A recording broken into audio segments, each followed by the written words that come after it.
Hi అండి, అందరికీ నమస్కారం. Welcome back to my channel. ఈరోజు వీడియోలో నేను మీకు మట్టి కుండలో రొయ్యల బిర్యానీ చాలా సింపుల్గా టేస్టీగా చేసి చూపించబోతున్నాను. చిన్న రొయ్యలతో రొయ్యల బిర్యానీ ఇలా మట్టి కుండలో చేసుకున్నట్టయితే ఈ రొయ్యల బిర్యానీ చాలా టేస్ట్గా ఉంటుంది. అలాగే కుండలో ఇలా చేసుకుని తినటం కూడా బిర్యానీ ఆరోగ్యానికి చాలా మంచిది. ఇప్పుడు చాలా సింపుల్గా టేస్టీగా మట్టి కుండలో రొయ్యల బిర్యానీ తయారు చేసుకునే ప్రాసెస్ చూసేద్దాం. ముందుగా మట్టి కుండ తీసుకుని శుభ్రంగా కడిగిన తర్వాత స్టవ్ మీద పెట్టుకుని అందులో నూనె పోసుకుని స్టవ్ వెలిగించుకోవాలి. నూనె హీట్ అయిన తర్వాత హోల్ గరం మసాలాలు వేసుకోవాలి. దాల్చిన చెక్క, అనాస పువ్వు, షాజీరా, యాలకులు వేసుకుని వేగించుకోవాలి. అలాగే బిర్యానీ ఆకు కూడా వేసుకోవాలి. మసాలాలు మంచి అరోమా వచ్చే వరకు వేగించుకున్న తర్వాత ఇందులో చిన్న ఉల్లిపాయలు, అలాగే చిన్న కప్పు దాకా నానబెట్టుకున్న జీడిపప్పు వేసుకోవాలి.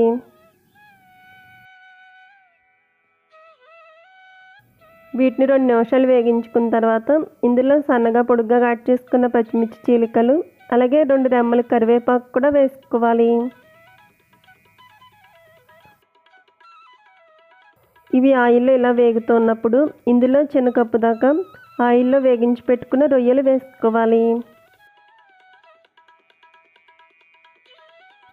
ఈ రొయ్యలను కూడా మరో 2 నిమిషాలు వేగించుకున్న తర్వాత ఫ్రెష్గా దంచి పెట్టుకున్న అల్లం వెల్లుల్లి పేస్ట్ వేసుకోవాలి. అలాగే చిన్న కప్పు దాకా టమాటా పేస్ట్ వేసుకోవాలి. ఇక్కడ 2 ముగ్గిన టమాటాలను మిక్సీ జార్లో వేసుకుని మెత్తని పేస్ట్లా చేసుకుని వేసుకుంటున్నాను. ఈ రొయ్యల బిర్యానీలో ముగ్గిన టమాటాలను ఇలా పేస్ట్లా చేసుకుని వేసుకున్నట్టయితే రొయ్యల బిర్యానీ టేస్ట్ బాగుంటుంది. వీటిని కూడా పచ్చివాసన పోయే వరకు వేగించుకున్న తర్వాత 1/2 టీ స్పూన్ పసుపు, రుచికి సరిపడా రాళ్ళు ఉప్పు వేసుకోవాలి.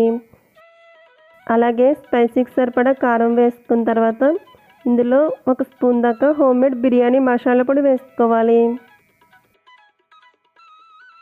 ఇప్పుడు మనం వేసుకునే ఇంగ్రీడియంట్స్ అన్నీ కూడా బాగా కలిసేటట్టు కలుపుకుని మరో 2 నిమిషాల పాటు వీటిని కూడా వేగించుకోవాలి.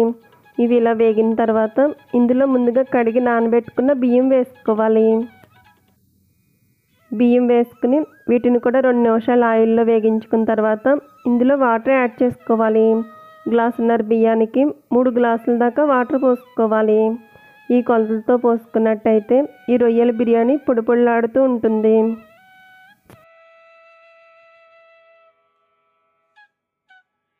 వాటర్ పోసుకున్న తర్వాత ఇప్పుడు ఇందులో సన్నగా కట్ చేసుకున్న కొత్తిమీర యాడ్ చేసుకోవాలి.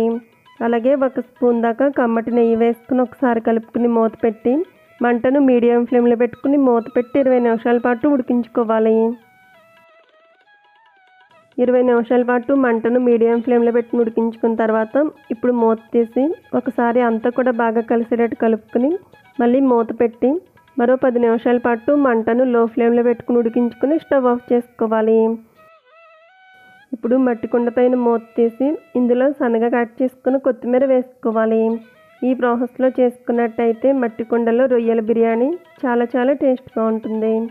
చూసారు కదా ఫ్రెండ్స్, చాలా సింపుల్గా, చాలా ఈజీగా, తక్కువ ఇంగ్రీడియంట్స్తో టేస్టీగా మట్టి కుండలో రొయ్యల బిర్యానీని ఈ విధంగా తయారు చేసుకోవచ్చు.